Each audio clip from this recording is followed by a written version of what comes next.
پہلی مرتبہ ابراہیم علیہ السلام نے کس کا سامنا کیا؟ نمرود کا۔ اب بادشاہ کے سامنے ابراہیم علیہ السلام کو پیش کیا گیا، ابراہیم علیہ السلام کو بادشاہ کے سامنے پیش کیا گیا۔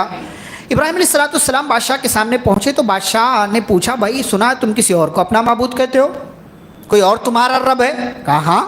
کہا کون ہے؟ کہا ربی الذی یحیی و یمیت، کہا میرا رب وہ ہے جو زندہ کرتا ہے اور مارتا ہے۔ تو اس نے کیا کہا؟ انا احیی و امیت، زندہ کرتا اور مارتا تو میں بھی ہوں۔ کیا کیا؟ کیا کیا؟ دو لوگوں کو بلایا، بھائی تھوڑا تھوڑا بولا کرو سمجھ میں آئے گا۔ دو لوگوں کو بلایا، کیسے تھے دونوں؟ دونوں پر کیا ہو چکا تھا؟ قتل کا فیصلہ ہو چکا تھا، یعنی ان کو قتل کیا جائے گا، لیکن ایک کو چھوڑ دیا اور دوسرے کو قتل کروا دیا۔ اور بعض لوگوں نے ذکر کیا ہے کہ دو ایسے لوگوں کو بلایا کہ ایک کے بارے میں قتل کا فیصلہ ہو چکا تھا اور دوسرے کے بارے میں چھوڑنے کا فیصلہ ہو چکا تھا۔ تو کس کو قتل کروایا؟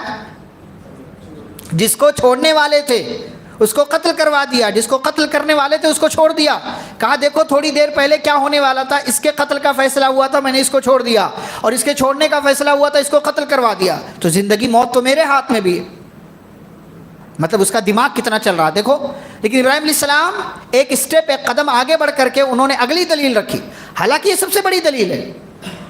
یہ زندگی اور موت جس کے ہاتھ میں ہے یہ اللہ کے رب ہونے کی بہت بڑی دلیل ہے، لیکن ابراہیم علیہ السلام سمجھ گئے کہ یہ اتنی بڑی دلیل اس کے سمجھ میں نہیں آ رہی ہے، اس کا جواب ایسے ہی دے رہا ہے گول مول، جیسے بعض لوگ ہوتے ہیں۔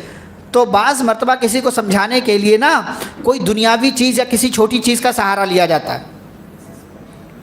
کسی چھوٹی چیز کا۔ تو ابراہیم علیہ السلام اس سے تھوڑا نیچے آئے، کہا اچھا اگر تم رب ہو، معبود ہو، فَإِنَّ اللَّهَ يَأْتِي بِالشَّمْسِ مِنَ الْمَشْرِقِ فَأْتِ بِهَا مِنَ الْمَغْرِبِ، میرا اللہ وہ ہے جو سورج کو مشرق سے نکالتا ہے، فَأْتِ بِهَا مِنَ الْمَغْرِبِ، تو تم مغرب سے لے آؤ، میرا اللہ سورج کو ایسٹ سے نکالتا ہے، تم ویسٹ سے نکالو۔ فَبُهِتَ الَّذِي كَفَرَ، کافر کیا ہو گیا؟ شاکڈ، یہ کیا، یہ تو میرے بس میں ہے ہی نہیں، یہ تو میں کر ہی نہیں سکتا ہوں۔ واللہ لا یہدی القوم الظالمین، اور اللہ ظالم قوموں کو ہدایت نہیں دیتا۔ یہ بادشاہ تھا جو بابل کا پورا علاقہ تھا اس کا حکمراں تھا، حاکم تھا، نمرود بن کنعان بن کوش بن سام بن نوح علیہ السلام کے بیٹے سام کی نسل سے آگے چل کر کے نمرود پیدا ہوا تھا۔ یہ امام مجاہد نے ذکر کیا ہے۔